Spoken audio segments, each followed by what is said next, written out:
नमस्कार मुलांनो, बघा आपण जेव्हा तुमचे ऑफलाईन लेक्चर चालू होते तेव्हा सिलेबसला सुरुवात केली होती. त्यानंतर पुढचा जो पॉईंट होता अवधान प्रक्रिया, यामध्ये 6.1 बघा अवधान म्हणजे काय, त्याचे स्वरूप व प्रकार, हा पॉईंट आपण बघितला होता. त्यानंतर त्याचे स्वरूप बघितले होते आणि प्रकार बघा 3 प्रकारे IMP प्रश्न आहे हा. पहिलं विभाजित अवधान, दुसरं निवडक अवधान आणि तिसरा प्रकार सातत्यपूर्ण अवधान. बघा स्क्रीनवर तुम्हाला दिसत असेल हे 3 प्रकारे. त्यानंतर बघा हे 3 जे प्रकार आहे हे महत्त्वाचे: विभाजित अवधान, निवडक अवधान आणि सातत्यपूर्ण अवधान. त्याची व्याख्या पाठ करून ठेवायची. अवधान म्हणजे लक्ष केंद्रित करण्याची प्रक्रिया होय. स्क्रीनवर दिसते बघा तुम्हाला, अवधान म्हणजे लक्ष केंद्रित करण्याची प्रक्रिया होय. त्यामध्ये पहिला प्रकार आहे विभाजित अवधान. 2 भिन्न कृती एकाच वेळी, म्हणजे 2 कार्य किंवा एखादं काम ती व्यक्ती दोन कामे एकदाच करत असेल तेव्हा ते काम करत असताना त्या गोष्टीकडे लक्ष दिले जाते आणि त्यालाच विभाजित अवधान असे म्हणतात. दुसरा प्रकार आहे निवडक अवधान, सिलेक्टिव्ह अटेन्शन. जी गोष्ट महत्त्वाची असेल, IMP असेल, त्याकडेच व्यक्ती लक्ष देते, त्याला निवडक अवधान असे म्हणतात. दुसरा प्रकार आहे. आणि तिसरा प्रकार आहे सातत्यपूर्ण अवधान. बघा अभ्यास करत असताना सातत्यपूर्ण किंवा सतत आपण तो अभ्यास तिथे करत असतो, कंटिन्यू, म्हणजे 2 तास 3 तास, म्हणजे एकाच गोष्टीकडे आपण लक्ष तिथे केंद्रित करतो. सपोज एखादं पुस्तक असेल ते किंवा त्याच्यातली जी समरी असेल ती जर चांगली असेल तर तासनतास ते पुस्तक तिथं वाचलं जातं, त्याला सातत्यपूर्ण अवधान असे म्हटलं जातं. बघा हे 3 प्रकार आहे. त्यानंतर पुढचा पॉईंट आहे बघा अवधानाचे सिद्धांत. 3 सिद्धांत आहे महत्त्वाचे सिद्धांत: खिंड उपपत्ती, यंत्रवत विरुद्ध नियंत्रित प्रक्रिया आणि तिसरा आहे लक्षण एकात्मीकरण सिद्धांत. असे 3 प्रकार आहे. आणि त्यामध्ये अवधानपूर्व प्रक्रिया आणि दृश्य किंवा श्राव्य प्रक्रिया.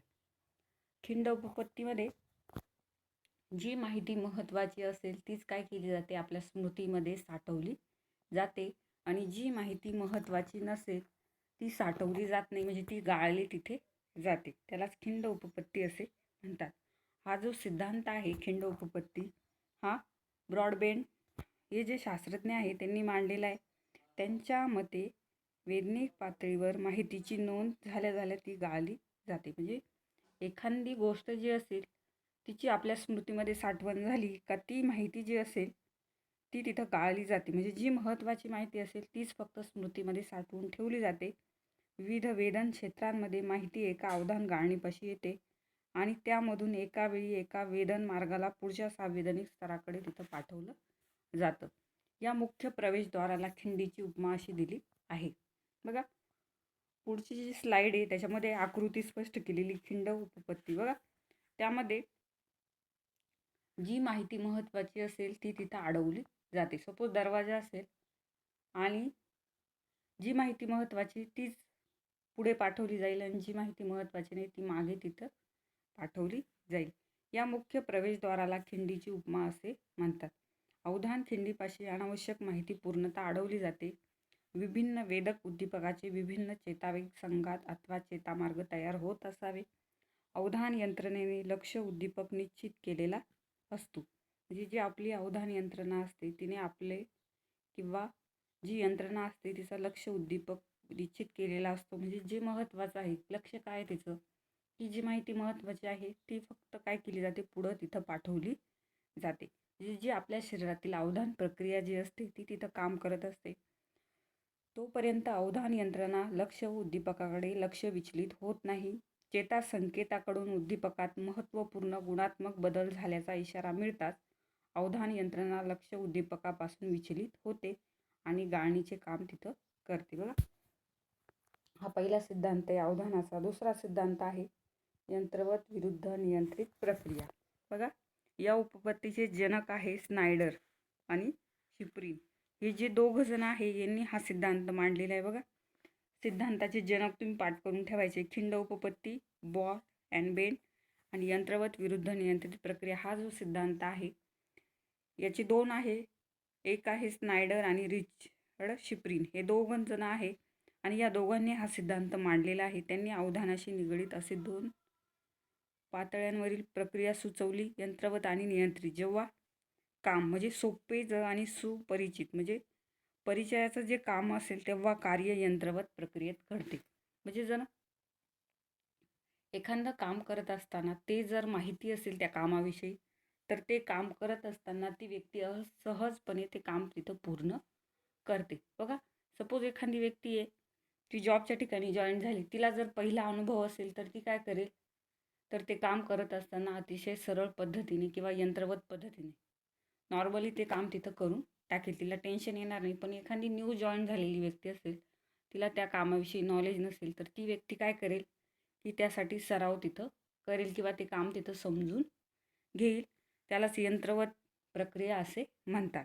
आणि नियंत्रित प्रक्रियेमध्ये स्वतःवर पूर्णपणे नियंत्रण तिथं ठेवलं जातं. सपोज हे काम करायचं आहे आपल्याला, पण त्याच्याविषयी आपल्याला माहिती नाही, तेव्हा ती व्यक्ती काय करेल, त्यावर पूर्णपणे नियंत्रण तिथं ठेवेल आणि ते काम तिथं पूर्ण करेल. बघा, एखादं सुपरिचित काम असेल तेव्हा यंत्रवत प्रक्रियेत घडते. तर अवघड आणि अपरिचित कार्यासाठी अधिक तिथं प्रयत्न करावे लागतात किंवा नियंत्रित प्रक्रियांचा उपयोग करावा लागतो. बघा, तसेच यंत्रवत प्रक्रिया समांतर असते. ते जणू आपोआप आणि अबोध पातळीवर घडते. या उलट नियंत्रित प्रक्रिया ही क्रमिक असते, ज्यामध्ये एका वेळी फक्त एकच गोष्ट हाताळली जाते. ज्यामध्ये एका वेळी फक्त एकाच गोष्टीला महत्त्व दिलं जातं. त्याला सहहेतू प्रयत्न करावे लागतात. साहजिकच त्याला पूर्ण समूहात जाणीवेची गरज असते. या दोन्ही प्रक्रियांचा आपण आधी पाहिलेल्या अवधानाच्या कार्याशी असणारा संबंध बघितला. परिचित बाबींच्या संदर्भातील सोप्या कार्यासाठी यंत्रवत प्रक्रियन वापरले जाते. बघा, यंत्रवत प्रक्रियनाचा उपयोग केल्या जाणाऱ्या वेचक अवधानाच्या कार्यात दुर्लक्षित कानातील संदेशाची वैशिष्ट्ये टिपणे तुलनेने सोपे झाले पाहिजे. तीच गोष्ट ज्यामध्ये दोन्ही क्रियांसाठी यंत्रवत प्रक्रियेची गरज असते तिथे लागू पडेल. तसेच ज्या कृतीचा भरपूर सराव झाला असेल त्यांना ही यंत्रवत प्रक्रिया लागू पडणार. याच न्यायाने ज्यासाठी नियंत्रित प्रक्रिया आवश्यक आहे अशा अपरिचित व अबोध कार्याचा विचार तिथे करावा. बघा, तिसरा प्रकार आहे लक्षण एकात्मीकरण सिद्धांत. 2 सिद्धांत पाठ करून ठेवायचे. बघा, पहिला जो सिद्धांत आहे खिंड उपपत्ती हा बॉर्क अँड बेंड यांनी मांडला. त्यानंतर यंत्रवत विरुद्ध नियंत्रित प्रक्रिया हा जो सिद्धांत आहे हा स्नायडर आणि शिफ्रिन हे जे 2 शास्त्रज्ञ आहेत त्यांनी मांडलेला आहे. आणि तिसरा जो सिद्धांत आहे लक्षण एकात्मीकरण सिद्धांत हा ॲनी ट्रिस्मन यांनी मांडलेला आहे. आणि त्यांनी यंत्रवत व नियंत्रित या 2 संवेदनिक प्रक्रियांमधील फरक अधिक स्पष्ट केला. त्यासाठी त्यांनी लक्षण एकात्मीकरण सिद्धांत मांडला. या उपपत्तीनुसार काही दृश्यांना विशेष अवधानाची गरज नसते. म्हणजे काही जी माहिती असते त्यांना अवधानाची गरज नसते. आपली अवधान प्रक्रिया ही काही दृश्यांबाबत यंत्रवत कार्य करते. या दृश्याचे सर्व भाग एका मागोमाग व एका पाठोपाठ असतात आणि संस्करित केले जातात. तर काही घटकांना केंद्रीभूत अवधानाची आवश्यकता असते. बघा, काही जे घटक असतात यामध्ये केंद्रीभूत अवधान म्हणजे जे महत्त्वाचं असेल सेंट्रल की मध्यांग तिथं शोधला जातो. हा भाग महत्त्वाचा आहे आणि त्याच्यावरच तिथे भर दिला जातो. स्नायडर व शिफ्रिन यांनी यंत्रवत आणि नियंत्रित प्रक्रिया हे प्रकार आणि अवधानपूर्व आणि केंद्रित अवधान प्रक्रिया असे 2 प्रकार यामध्ये बरेच साम्य आहे असे मत मांडले. एकाकी लक्षणे असणाऱ्या आणि एकत्रित असणाऱ्या उद्दीपक परिस्थितीमध्ये अवधानपूर्व प्रक्रिया आणि केंद्रीभूत प्रक्रिया यांचा क्रमवारीने उपयोग केला जातो आणि त्यानुसार आजूबाजूच्या असंबंधित घटकांच्या गर्दीत एकाकी लक्षण असलेला घटक अल्पावधीत प्रक्रियेने वगळला जाईल. मग अशा घटकांचे अस्तित्व 3 ते 4 इतर घटकांमध्ये असेल किंवा 3 ते 40 अन्य घटकांमध्ये असेल. बघा, दुसरा प्रकार आहे दृश्य किंवा श्राव्य प्रक्रिया. लक्षण एकात्मीकरण सिद्धांताचा हा दुसरा प्रकार आहे. यामध्ये दृश्य किंवा श्राव्य अशा विविध घटनांविषयी आपल्याला अनेकदा चुकीचे संवेदन होते. जे चुकीचं संवेदन होत असतं आणि त्यामध्ये चुकीचे संवेदन झाल्यानंतर जो रिस्पॉन्स असतो तो चुकीचा तिथे समजला जातो. यानंतर विषयी किंवा अशी चूक जर झाली तर एकात्मीकरण उपपत्ती असे सांगते की केंद्रीभूत अवधानामुळे आपल्याला एक विशिष्ट असे बंधन मिळते व त्यामुळे एखाद्या वस्तूची भिन्न भिन्न लक्षणे एकत्रित बांधली जातात.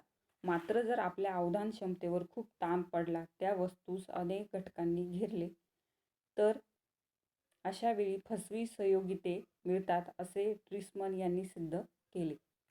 ट्रिस्मन जे शास्त्रज्ञ आहे त्यांनी ते सिद्ध केलं. उद्दीपक लक्षणांचे अयोग्य एकत्रीकरण म्हणजे फसवे संयोगीकरण होय. एका वस्तूचा रंग आणि त्या शेजारील आकार याचा संयोग होऊ शकतो. ट्रिस्मन आणि स्मिथ यांनी एकच साधा प्रयोग केला आणि त्यांनी मधोमध मोठी रंगीत अशी 3 अक्षरे एका ओळीत लिहिली आणि त्या अक्षरांच्या वर आणि त्या अक्षरांच्या खाली थोड्या लहान अक्षरात व काळ्या रंगाने प्रत्येकी 2 अंक तिथं लिहिले. बघा, 20 ते 25 कागद तयार केले. प्रत्येक कागदासाठी 1 सेकंद असा दर्शक काळ ठरविला. प्रयुक्ताला अशी सूचना दिली की त्यांनी लक्ष द्यायचे व ते ओळखायचे आहे. तेव्हा रंगीत अक्षराबाबत काही जाणवले तर तेही सांगायचे आहे. बघा, या प्रयोगानंतर संशोधकाला असे लक्षात आले किंवा त्यांना असं वाटलं की कार्य अंक ओळखणे या मुख्य कामगिरीबद्दल सर्व प्रयुक्तांनी उत्तम प्रकारे अवधान तिथं टिकवलं किंवा चांगल्या प्रकारे अवधान तिथं दिलं. त्याचबरोबर त्यांना रंगीत अक्षरांबाबतही त्यांना काही फसवी संयोगिते म्हणजे चुकीचा तिथं आढळलं किंवा त्यांनी चुका केल्या जाणवल्या त्यांना आणि त्यांनी सांगितले म्हणजे रंगीत अक्षरांना केंद्रीभूत अवधान मिळत नव्हते, परंतु त्याचा रंग थोडेफार प्रमाणात त्याच्यामध्ये विकर्षण झालं. बघा, हे सर्व सिद्धांत महत्त्वाचे. खिंड उपपत्ती, यंत्रवत विरुद्ध नियंत्रित प्रक्रिया, तिसरा आहे लक्षण एकात्मीकरण सिद्धांत आणि त्याचे 2 प्रकार आहे. बघा, अवधानपूर्व प्रक्रिया, दृश्य किंवा श्राव्य प्रक्रिया, असे 2 प्रकारे अवधानाचे सिद्धांत.